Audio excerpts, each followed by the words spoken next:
Thank you. I'd like to welcome back the people at home who may be watching. We are resuming our meeting at 6:18, and we have a question from Councillor Mitzner. I'd like to know if we could initiate a fundraiser for our community through our service organizations and clubs. I'm sure we do have a whole events team that works with a lot of communities that have annual fundraisers as well. You know, I welcome the opportunity for anything to work together, you know, like your contributions on the annual level is part of our municipal initiative program. So currently we have more than 90% of all of Alberta, urban and rural, that is participating in that program, which is generating over $2 million per year just for sustainable support. So that's a key aspect. In addition, like, we are always welcome to work with all communities if they would like to have an annual event of some sort. Okay, thank you. Thank you, Councillor Mitzner. Deputy Mayor Peterson. Councillor White. Oh, sorry. Councillor Wagoner. Again, thank you for your presentation. And again, STARS is something that's kind of near and dear to me. I am surprised at how little the government puts in at 20% right now. I absolutely found that astounding. Having an organization like yours should actually save them money, would be my thought. It gets the patients to care quicker. If there is, if they're in a smaller center, it gets them to higher level of care quicker. Again, just surprised me. So hopefully they bump it up to 50% like you're hoping. Another question here. Strathmore Hospital, so between 2018 2022, you said 63 transfers from there. That would be, again, people from all different postal codes, as you had mentioned in that one slide. Yes. That is just, it's difficult to pinpoint each individual mission, Yes. you know, and so we always present, you know, what is happening in your area. So which would include your transfers, which could mean a lot of different things. Some of them will be where a patient may have been transferred by local ground ambulance to the nearest hospital, which would be your hospital, and then we would be called in. Yes. Okay. So some will be patients that are residents that, you know, whether or not they, whether it was a scene call or whether they were already in hospital and things are not going as well as they should be, and now, or, you know, a septic patient, for example, that maybe wasn't in the beginning and now is, right, and requires immediate critical care.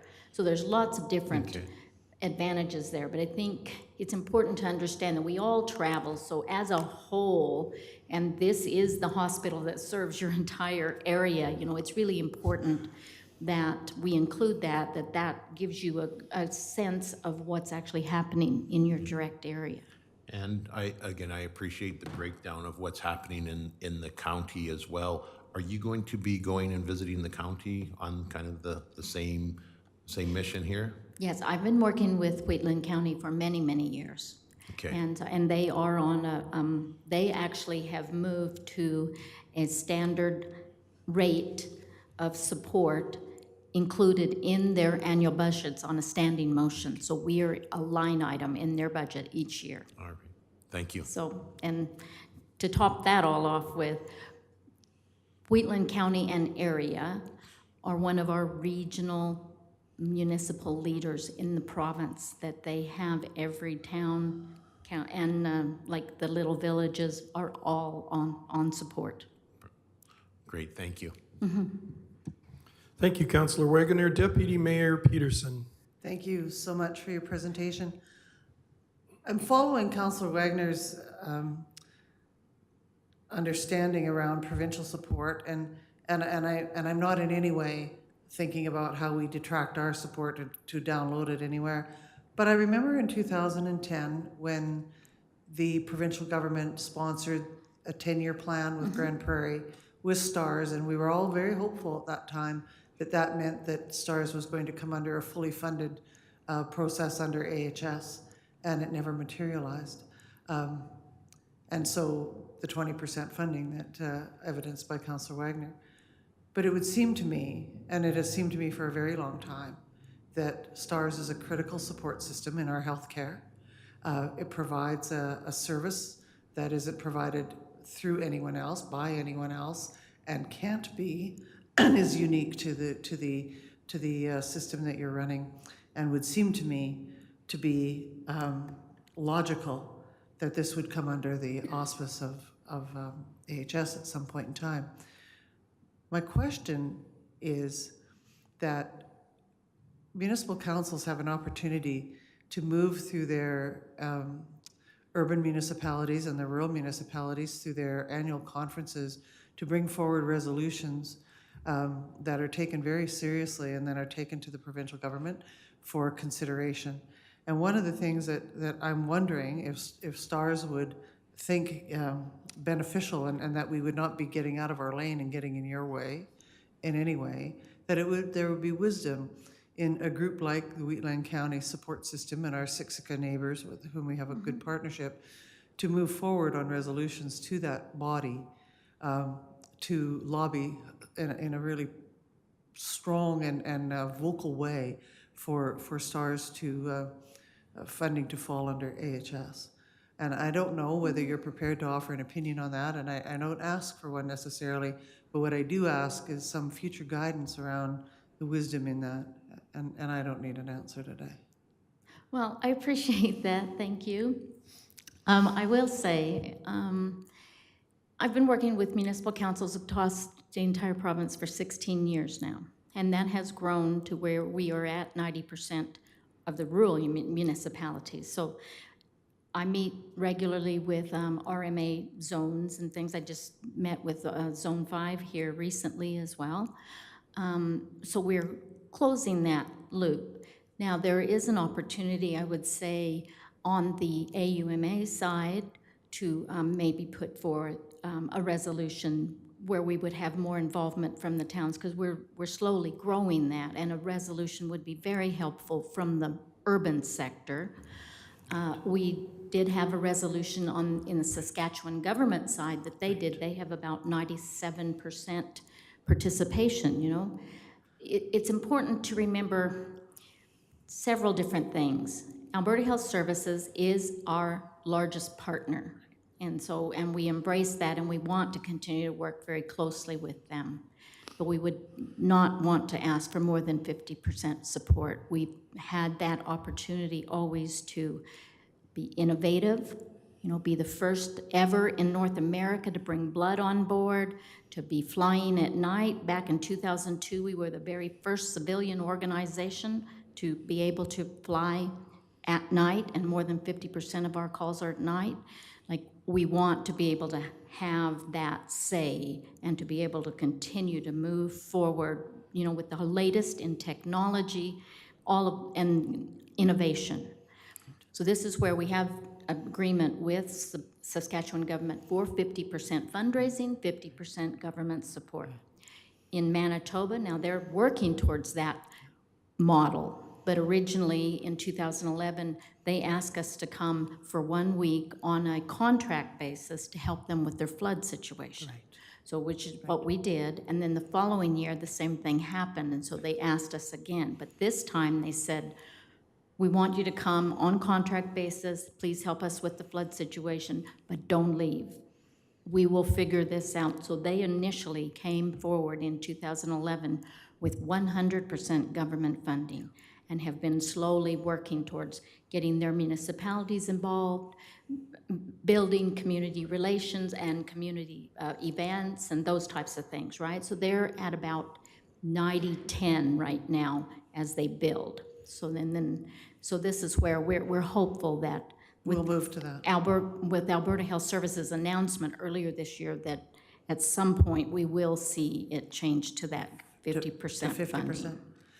Because one of the other options that we have, because it's all tax funded, right? It's all taxpayers' money. Yes. Taxpayers clearly are fully invested in this. And so, you know, there's lots of potential to formalize a ratepayer per capita process along with AHS, and I think that it would be an extraordinarily worthwhile conversation. I was in the Winkler Morden area a few years back when STARS had a major presence there, but Yes. I'm very grateful for everything that you do.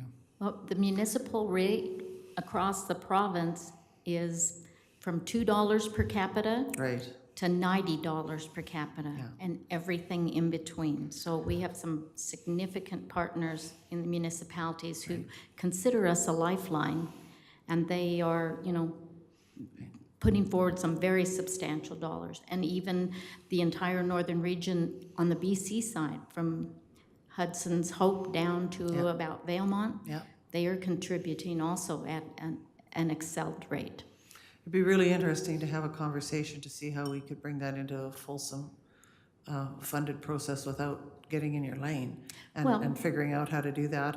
And maybe sometime we could bring you into our Siksika Wheatland Regional Partnership for a bigger discussion. It'd be I would interesting. appreciate every opportunity. I really appreciate you coming. Thank you. Thank you. Thank you, Deputy Mayor Peterson. Any other comments or questions? Anything at home, gentlemen? Okay.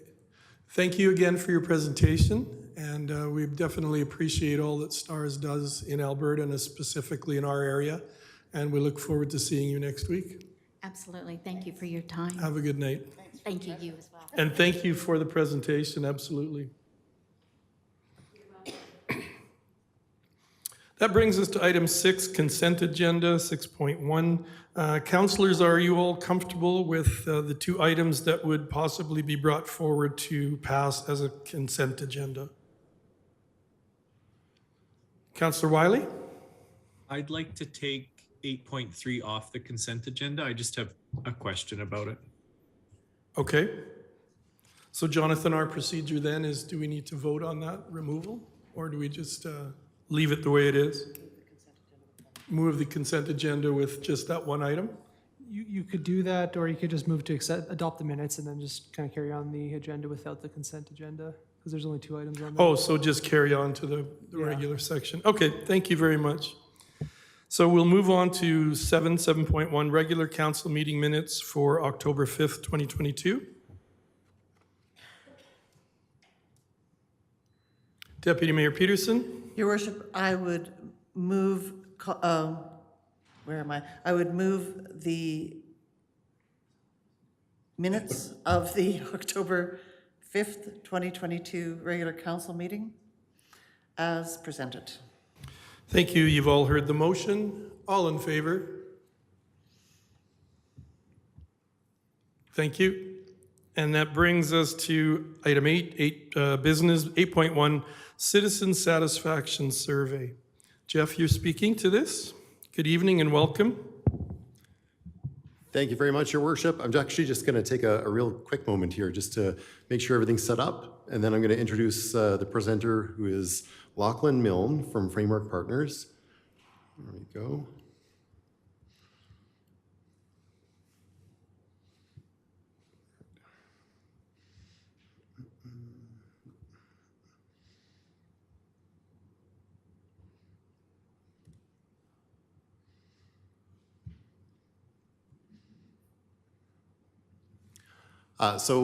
This is the second year doing a citizen satisfaction survey with Framework Partners. I don't want to steal Lachlan's thunder here. We're really impressed with the results.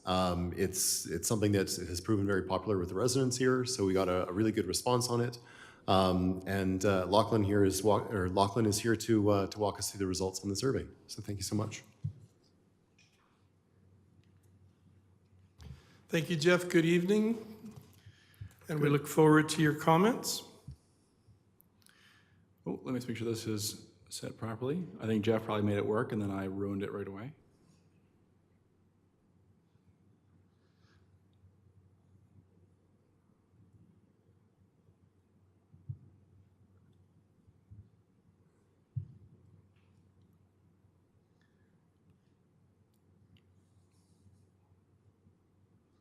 Sorry about this. How do you, oh, here we go, full screen mode. There we go.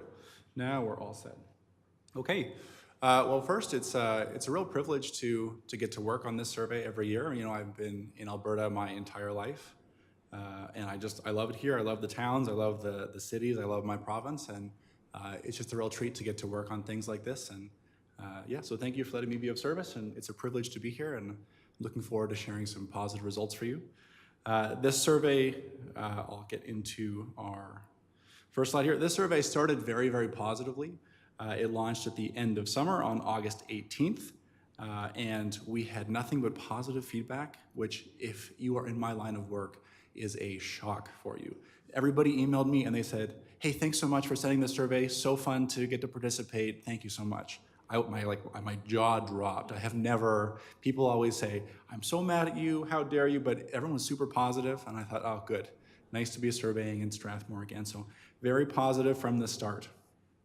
This was an opt-in online survey. Invitations were sent out initially through the utilities bill, and it was sent out to a random selection that we tried to model to set up for statistical accuracy, so in fact a survey.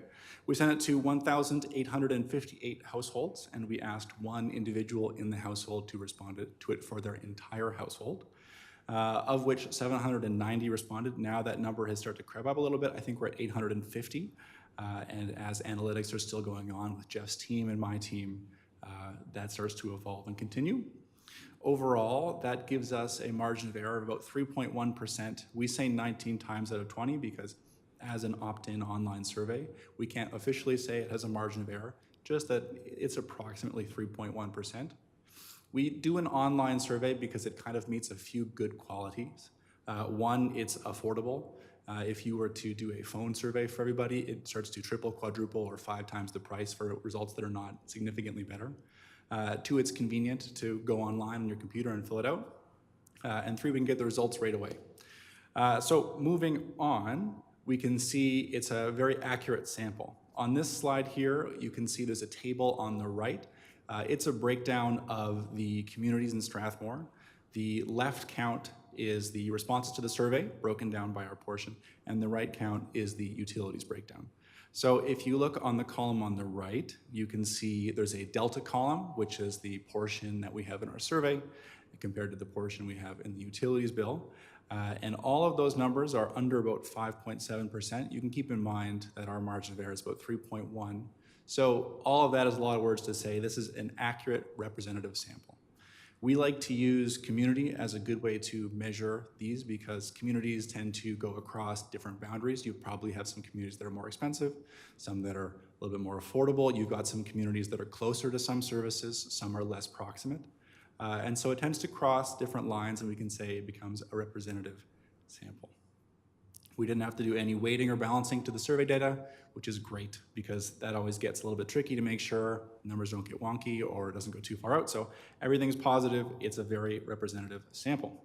So let's get right into the findings and see what happened. In this survey, we asked about quality of life. We use this as our main metric whenever we survey for other municipalities or we survey for any of these organizations, associations, et cetera. We ask about quality of life. How does it feel to live in Strathmore? And we use this as our main finding throughout because presumably the job of a council is to have a good quality of life for its citizens. So the results this year are very, very positive. We've gone up 4%, and that is a top 2 score. So Strathmore citizens, 84% said that the quality of life was very good or good, which is a very positive result. We've grown. Most of this came from previous year's surveys, the people who responded that they were having a somewhat good quality of life. We don't consider this to be a top 2 finding or a very high finding. You know, if somebody asks how your dinner was and you say, yeah, it was somewhat good, that's not glowing praise. And we think it's the same for this. If you say living in Strathmore is somewhat good, I mean, that's not a ringing endorsement. So bumping them up from that somewhat good category into the good category, as happened this year, is where that growth came from. So there were some citizens in Strathmore who, you know, they liked it here, but they were in the middle. But now they are starting to endorse it more. They're in that good category. So that's a great result. That's the whole purpose of, you know, the survey is to measure this and how it goes. And so seeing it improve is a real win. We asked everybody who completed the survey after they told us what they thought of their quality of life. We said, well, why did you respond? Tell us why the quality of life is what it is in Strathmore. And you can see that the top 2 responses here, I've put a green box around. The fact that it's a small town, it's a community, and it's friendly. People like to live here. It feels like home. They've got friends. They've got a good community. And the other one is the amenities, the access to stores, and the access to recreation, etc. Amenities here is separate than services, which is the next category in the group 2, along with safety, cleanliness, and quiet, peaceful, and relaxing. Now, citizens who said that they did not have a high quality of life, citizens who had a lower quality of life, we asked them why as well. The leading response was unaffordable, followed by specific comments, a lack of diversity, and general negativity. But as you can see up in the slide, those have red arrows. Those are far, far, far smaller. You always are going to have people come in with a specific bone to pick, which isn't to say these are unimportant issues, just that they are relatively lower on the list. Something to keep in mind, perhaps, as things that drive a lower quality of life for the few individuals who respond to them. By specific comment, that just refers to somebody saying, I don't know, my neighbor put his garbage on my lawn, I hate this city, something like that. And I did read every single comment in the survey, so I know all of them, mostly positive.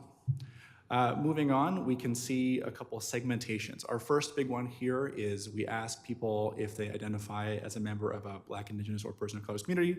And this year, it is a little bit higher than it was in last year's, but the real win is we see a significant increase in quality of life for people who identify as part of this community, which is terrific. It was lagging before in 2022. It was about 68% compared to 80%, so fairly low, or 12%.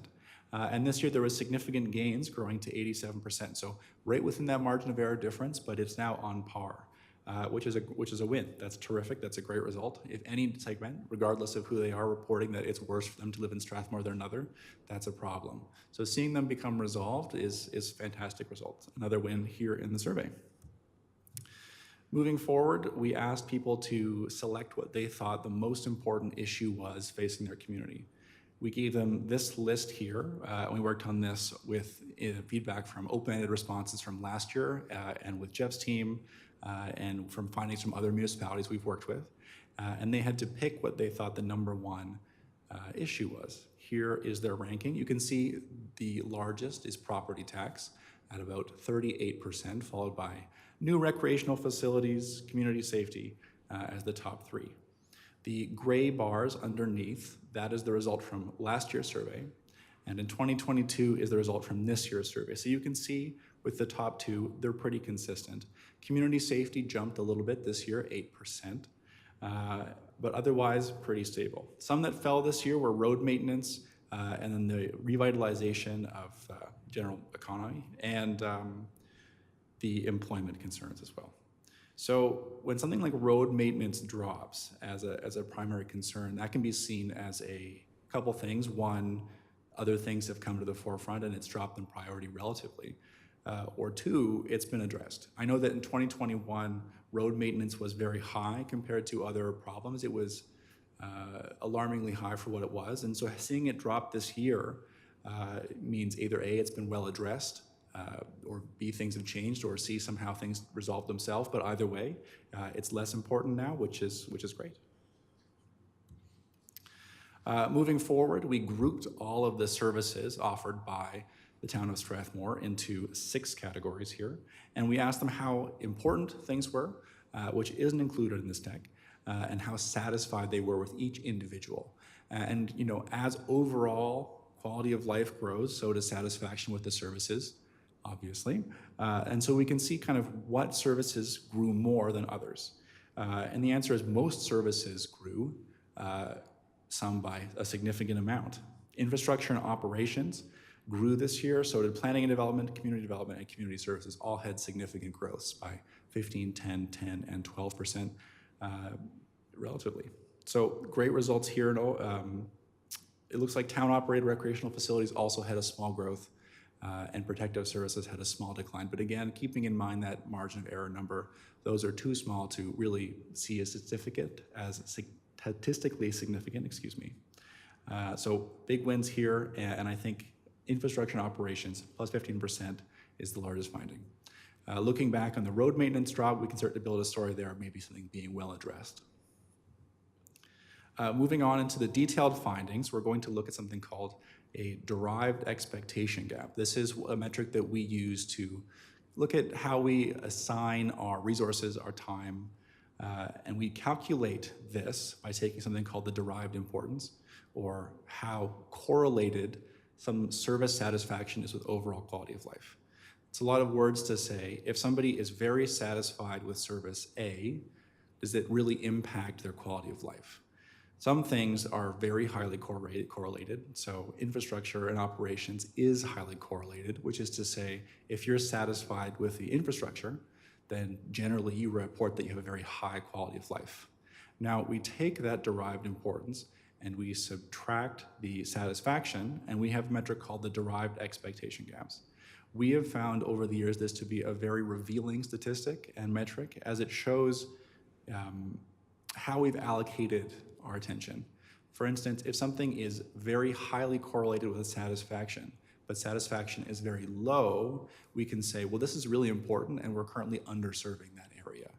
Conversely, if satisfaction is very high, but the derived importance is very low, we might say, we've done a great job here. We don't need to resource this more because it's not going to really improve the quality of life of the average citizen by very much. So satisfaction gaps are almost always negative. In fact, I very rarely see them higher than 5 or 10% because everybody wants everything and we live in a resource-constrained environment. So don't be surprised to see them in the -20s. It's not a negative sign, it's just kind of looking at how we allocate resources. So here we can see that infrastructure and operations and protective services are both right around 0, which can imply, and again, it's dependent on the service itself, but it can imply an appropriate resource allocation. Whereas in some other areas, planning development, community development, town rec, and community services, perhaps that is where the community would like to be more resourced. Now again, this is just a metric to kind of provide thinking. Obviously the specifics are relevant here, so don't see this as a be-all end-all, just a place to start. Now, if we take this year's derived expectation gaps and we compare them to last year, we get a roundabout way of measuring our progress in things, which is to say if in 2021 there was a very negative infrastructure gap and this year there's a very positive one, we can say we've grown 16% and have effectively made progress in improving the quality of life vis-a-vis improving specific services.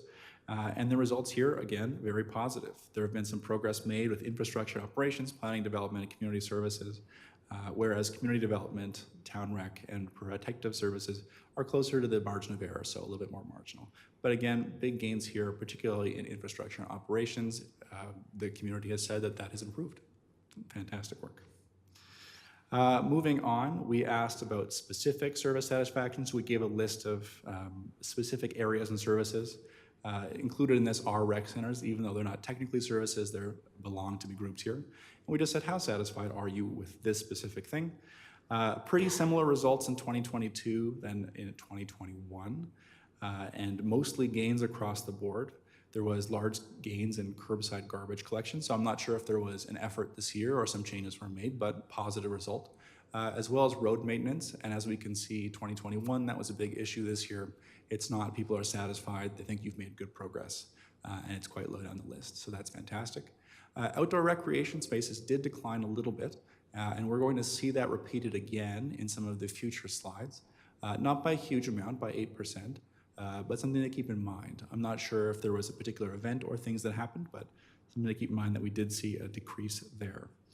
And it's probably a good time to note as well that I like to point out these negative things, not because the overall results are negative. They're not. They're very, very positive. This is a very positive result. Just because, I think for anything to be improved, it has to be faced first. And so I look for the negative things. I proactively seek them out because I believe that's the most useful stuff. Moving forward, we asked a question or a matrix of questions where we asked them to rate 4 statements regarding services and taxes. We had 4 options. Option 1 was to increase taxes and expand services. Option 2 was to increase taxes to maintain services. Option 3 was to maintain taxes and decrease services. And option 4 was to decrease taxes and decrease services. Now, those of you who see the missing 5th here, which is to maintain taxes and maintain services, and that is intentionally omitted because that's the status quo. And also, we live in a world with heavy inflation where things are more and more expensive. And nobody is going to be too upset if things stay the same, but if things have to change, we want to know where we can land that'll please the most people, or at least make the most people less upset. And the answer is nobody really wants any of these things. Nobody wants things to change. They don't want their services cut, and they don't want taxes to go up. You can see the darker gray bars on the right. That's disagreement. You can see that most of these statements have heavy disagreement, whereas the light blue or the dark blue bar on the left, that is the agreement, and you can see most of them have a low agreement. That being said, we can start to compare them to each other. Anything that has to do with decreasing services is very unpopular. People do not want their services decreased. They certainly don't want their taxes raised, but by this, you can see that they would rather have their services, their taxes raised than they would rather have their services cut. The most popular option here is to increase taxes as necessary to maintain services, with a 14% agreement being higher than 10, 8, or 8. And also the smallest disagreement at 37%, which is lower, obviously, than 43, 51, and 58. So not popular at all. Nobody wants to say, please charge me more and give me less. But if there had to be a landing place, this seems to be the most palatable one. Moving forward, we compared the key issue, if you remember before, with what they thought we should do with taxes and services.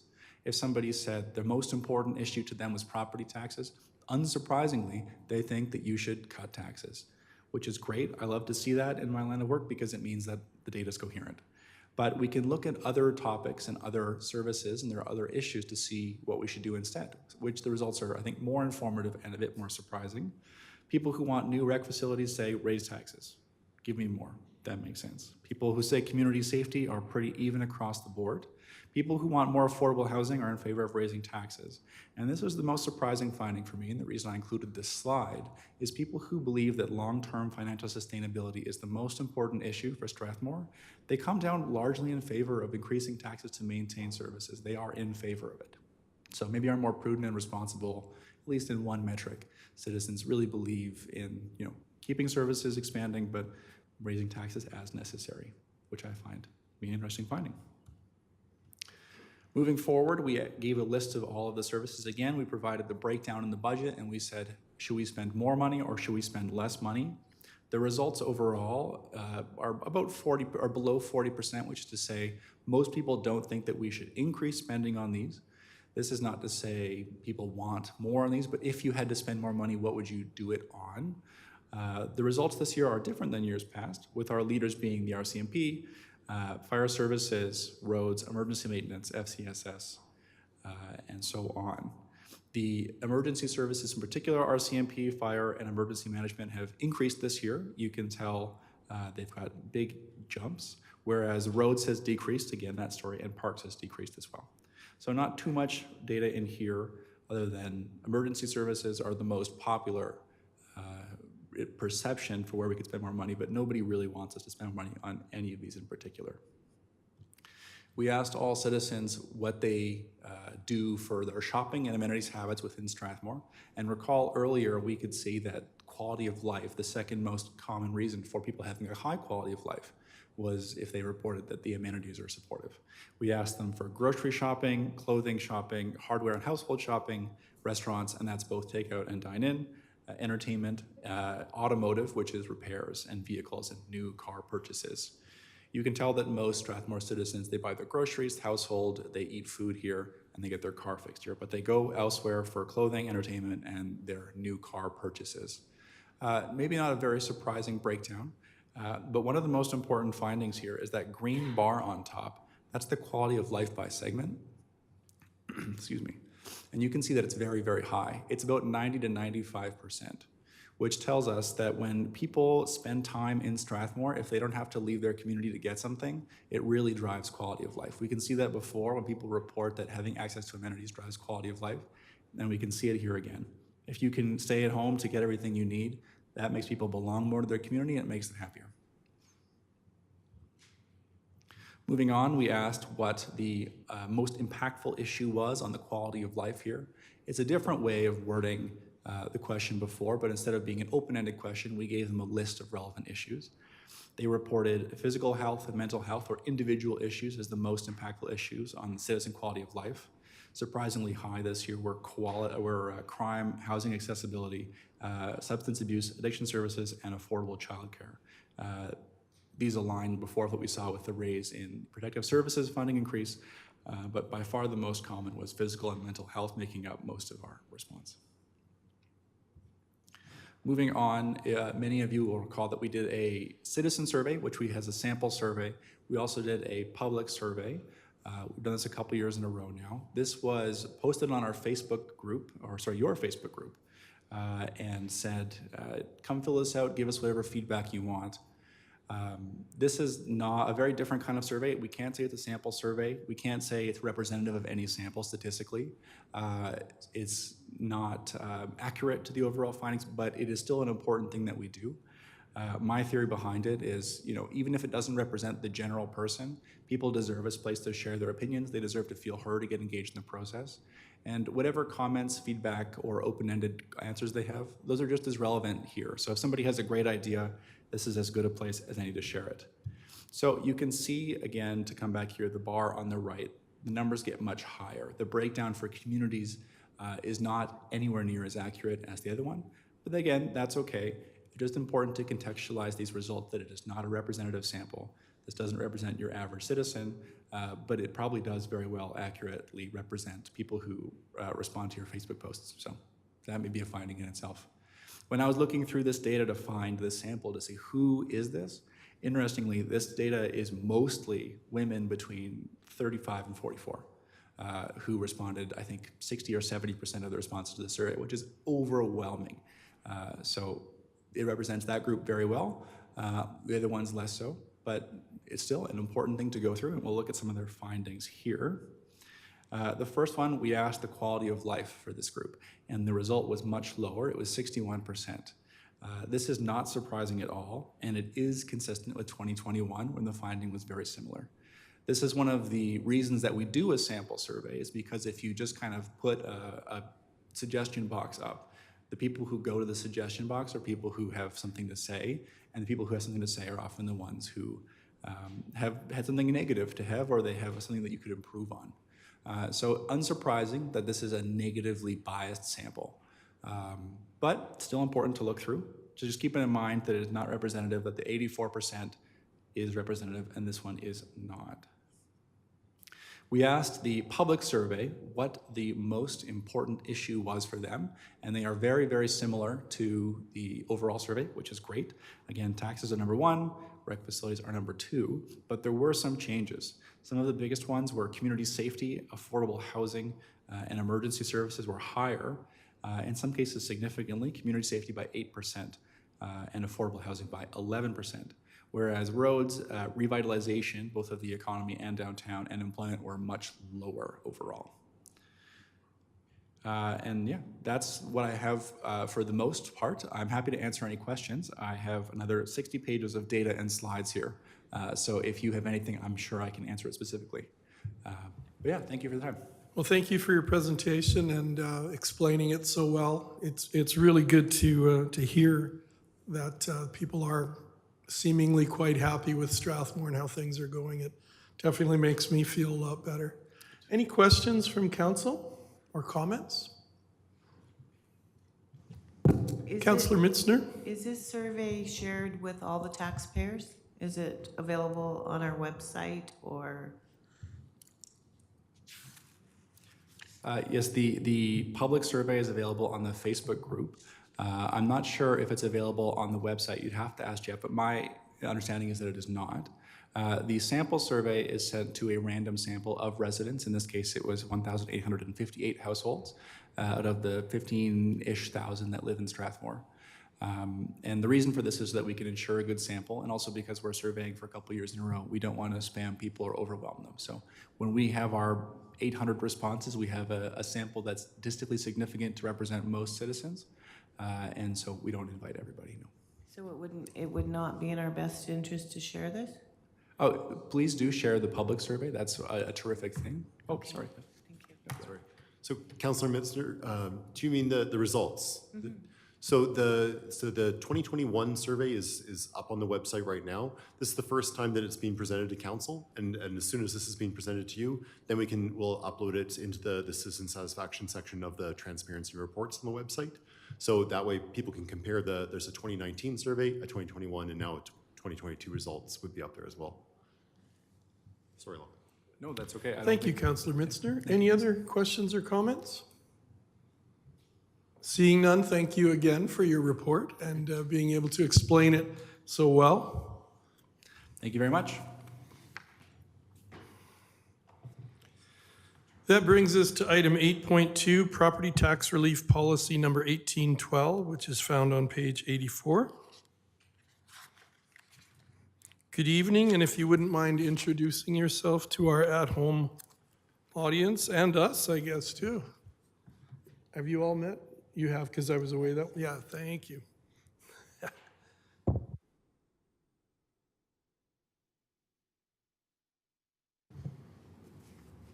Well, good evening. I'm Leanna Ashbacker. I'm the new Senior Manager of Financial Services. I joined the town August 25th, 2022.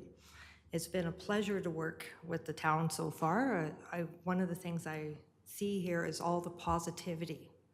And I see it not only with staff, but I also see it within the residents. So it was great to see that presentation on the citizen satisfaction survey. So I was glad to see that everybody is satisfied with our services here. So on October 5th, we had two delegations in front of council. And one was regarding property taxes and the other one was regarding utilities. So following the closed meeting, council had made two motions directing administration to develop policies regarding a tax penalty waiver and a utility waiver, or utility fees waiver. I'm here today to present to you the property tax penalty waiver. We are still working on the utility fees waiver. So since penalties are scheduled to be applied in the next several weeks, administration had prioritized a property tax relief policy. The proposed policy framework provides a framework for council when considering requests for tax and tax penalty waivers. This policy covers the principle for tax relief, including fairness to all taxpayers, financial sustainability, simplicity and transparency, and the efficiency of the process, predictability and sustainability. The policy covers permissible grounds for relief, including compassionate grounds in Section 4 and non-permissible grounds in Section 5. With this policy, administration is recommending the following process. Property owners shall speak with the Assessment and Taxation Department. If assessment and taxation are of the opinion that no error has occurred, then the individual requesting relief would be asked to complete the form and be presented to council for a final decision. Does anybody have any questions? Questions from council?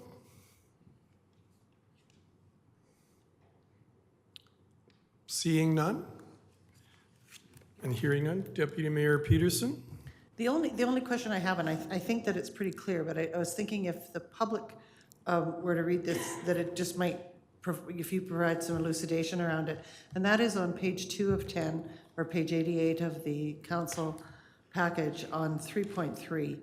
And it speaks to actions that can be taken by this council, that property tax relief applies to all components of the tax unless expressly articulated by council, and council may reserve the situational discretion to provide tax relief for the municipal portion of the taxes only if desired. So one of the things that I see this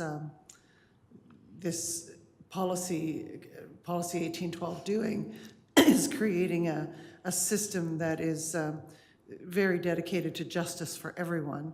But this pulls something a little bit aside, and I just think it would just help to keep that level system, but to explain why this is here.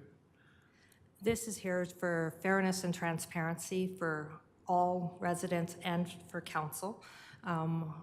right now within the MGA, council's authority is to reduce, remove, cancel taxes on the municipal portion. Council has to make a special provision if they want to reduce, cancel municipal. But when they do that, they pass that cost back to the taxpayers that everybody else would have to pay.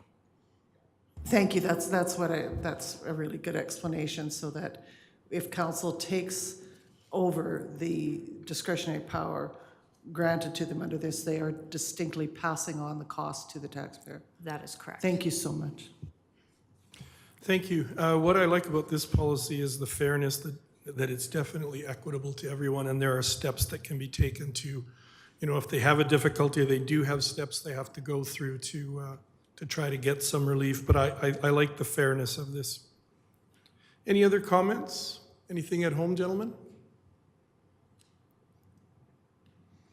Seeing none, and I'm looking for a motion.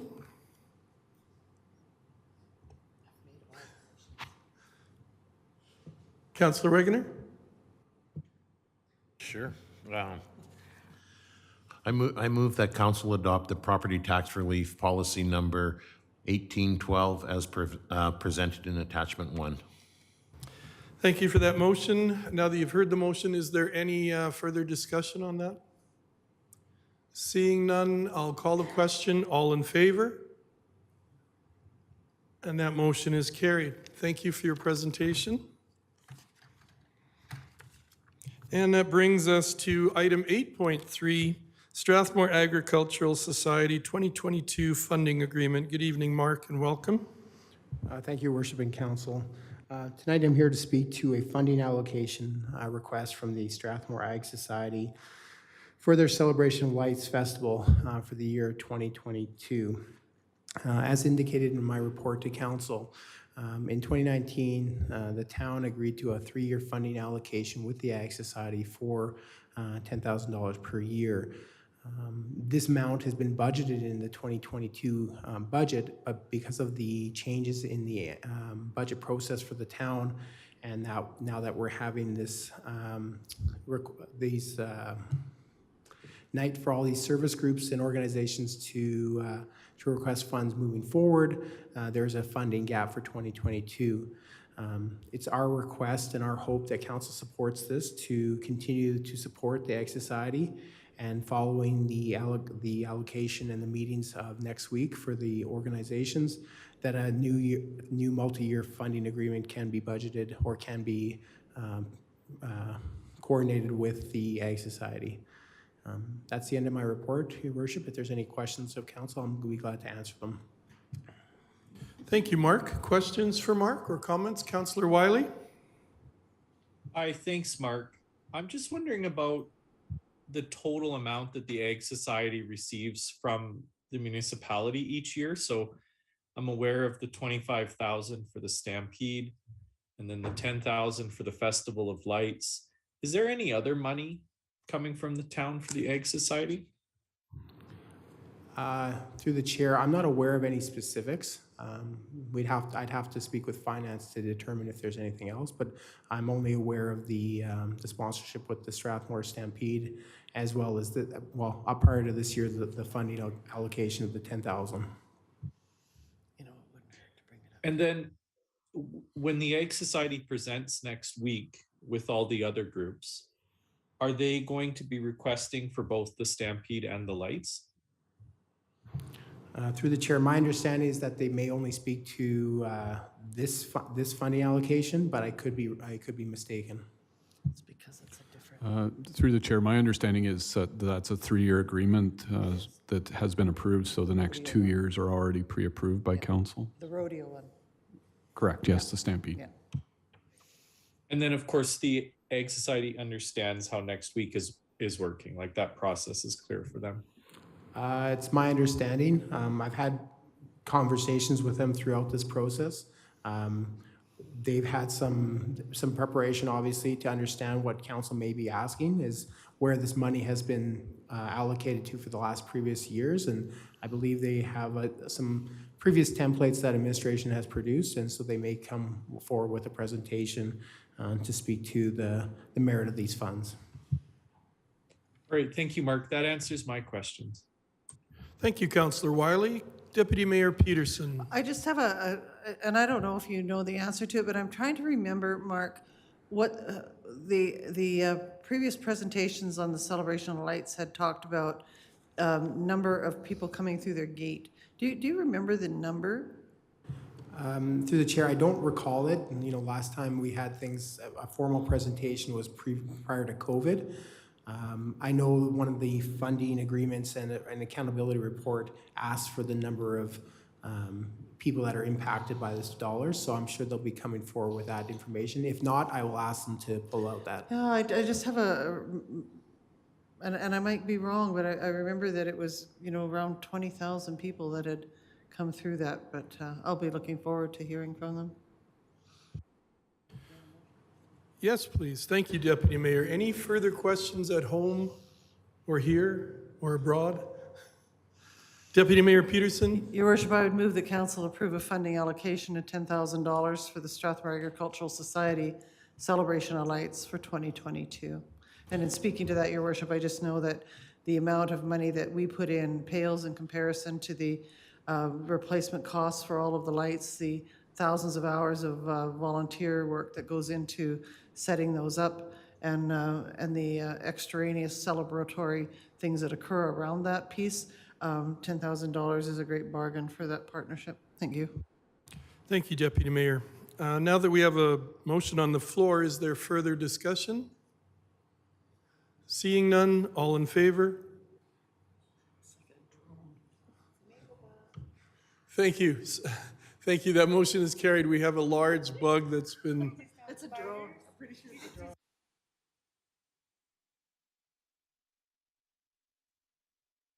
All right, with that interruption... Whoa, whoa.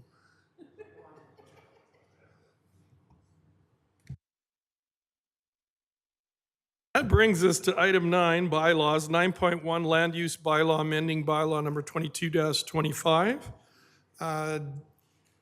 Chuck, is that you presenting tonight? Yes, Your Worship. Good evening. Good evening, everybody. I'm just going to share my screen here. I hope this works. So thanks, Your Worship and members of council. My name is Chuck Proctor. I'm the manager of development services in Strathmore. I just got a very quick presentation tonight on bylaw 22-25.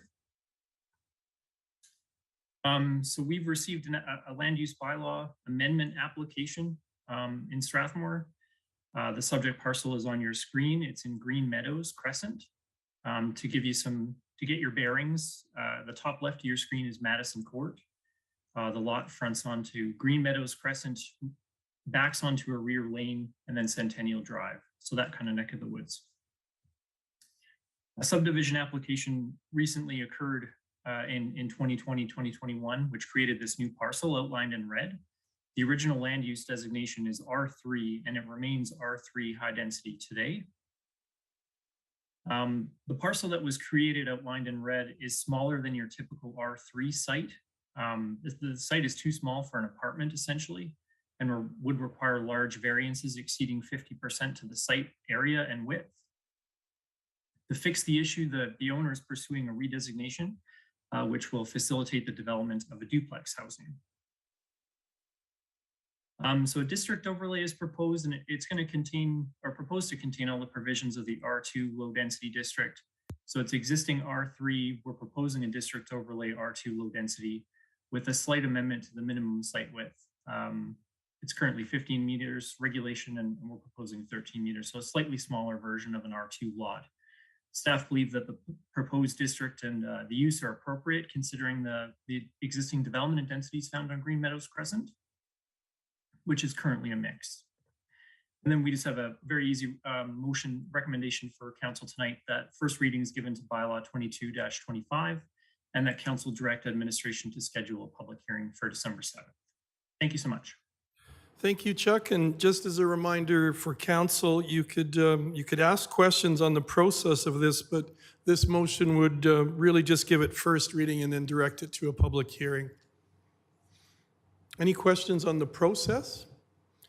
Then I'm looking for a motion for first reading and then and then one that would also include the public hearing scheduling. Councillor Wagoner? I move that council give first reading to bylaw number 2225, being a bylaw to amend the land use bylaw number 14-11, and that council direct administration to schedule a public hearing for bylaw number 2225 for December 7th, 2022 at 6 p.m. in council chambers. Thank you for the motion, and I'll call the question. All in favor? And the motion is carried. Thank you, council. That brings us to item 9.2, the never-ending story. 9.2, traffic control bylaw number 22-06. I have a strong feeling tonight. Claudette, good evening and welcome. Good evening, Your Worship and councillors. Yes, last week I presented, I guess on the 12th of October, and amendments have been made and requesting a third reading for the traffic control bylaw. Thank you very much, Claudette. Are there any questions of Claudette? And I'm not seeing any, so I'm looking for some motions. Deputy Mayor Montgomery. No, Deputy Mayor Peterson. I agree, Your Worship. Councillor Montgomery should move this motion. I'll. Oh, sorry, Councillor Montgomery.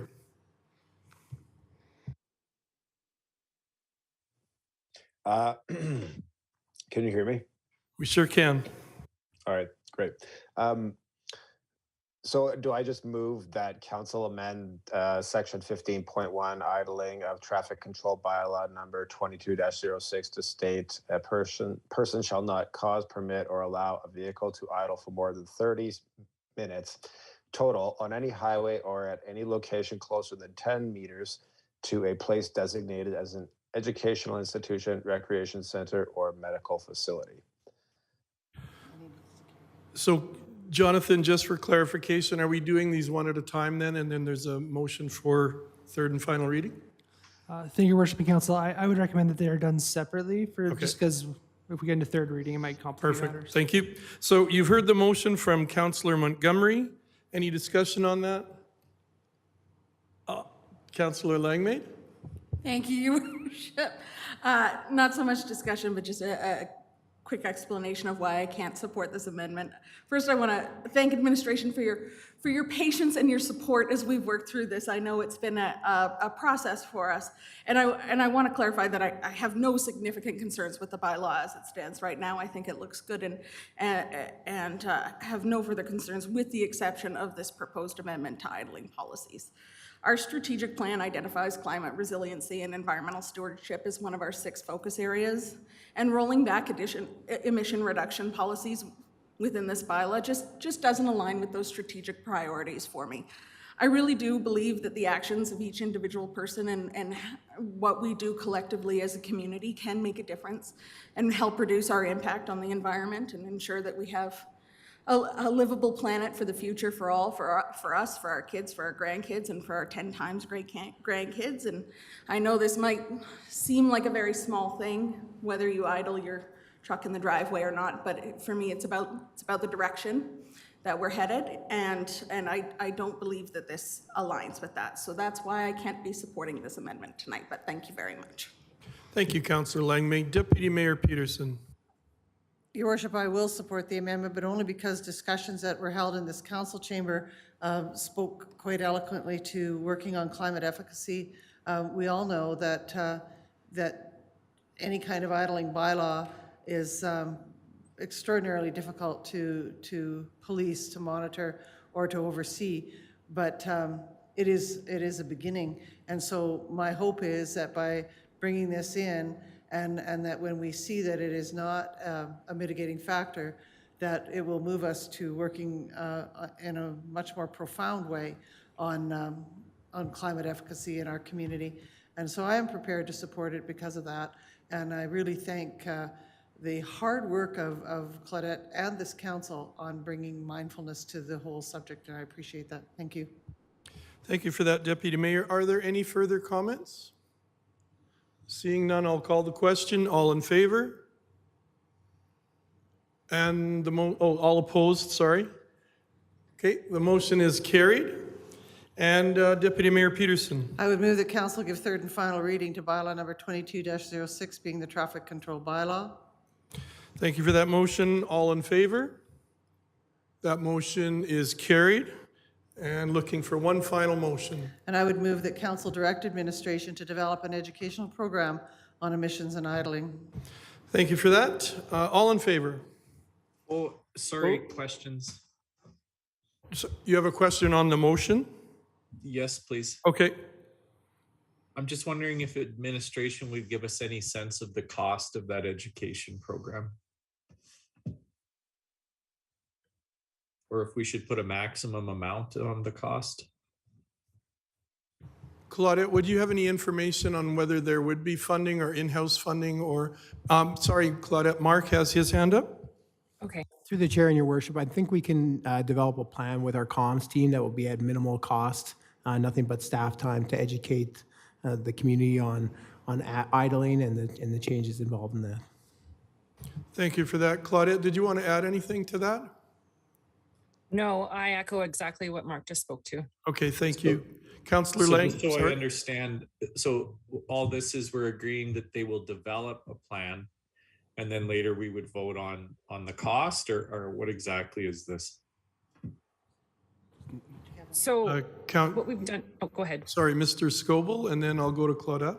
Well, my understanding is that we would develop an awareness program, and then we would just post that and, you know, develop the plan with our comms, whatever that is, and then just do it as an administrative item at just staff time to do that. So I would not see us returning to council to have a plan approved. So.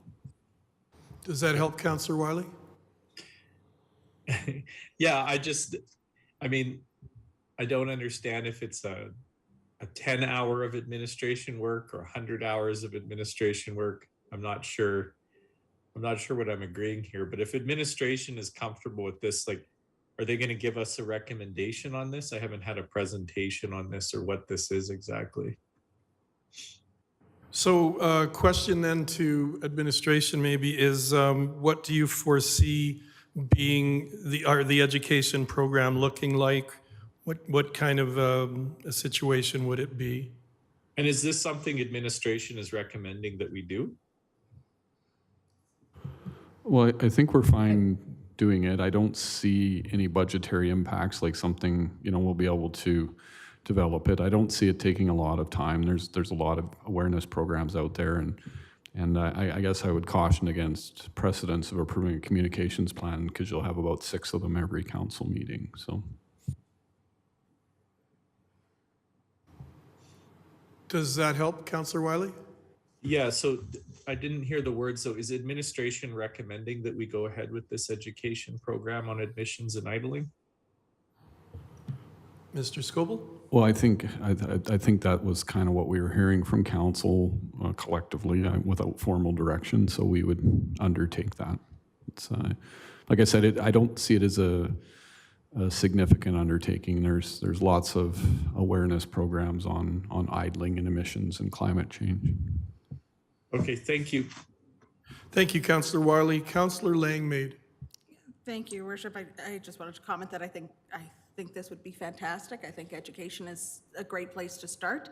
I strongly support the motion, and I know that there are a number of programs available to model this off of, and also a number of free resources just online. I believe the Calgary Regional Air Quality.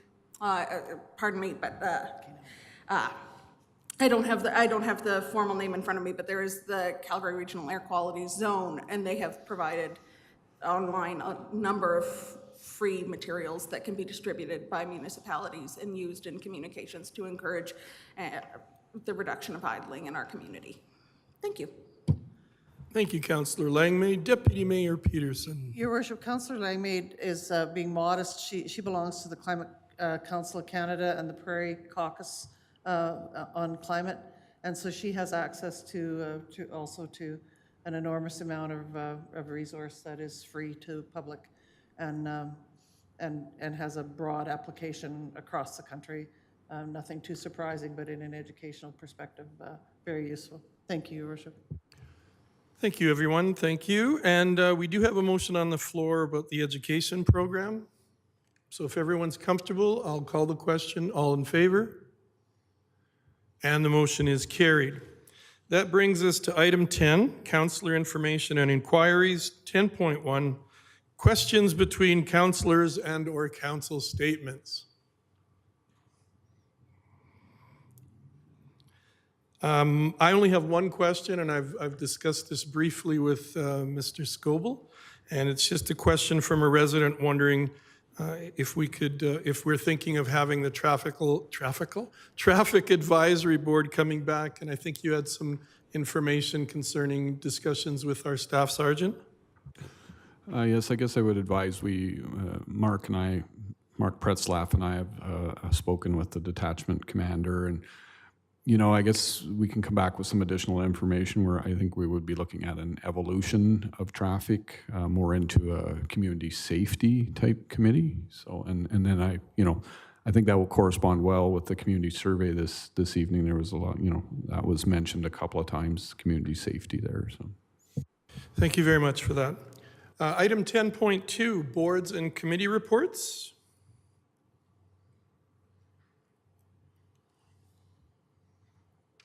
Seeing none.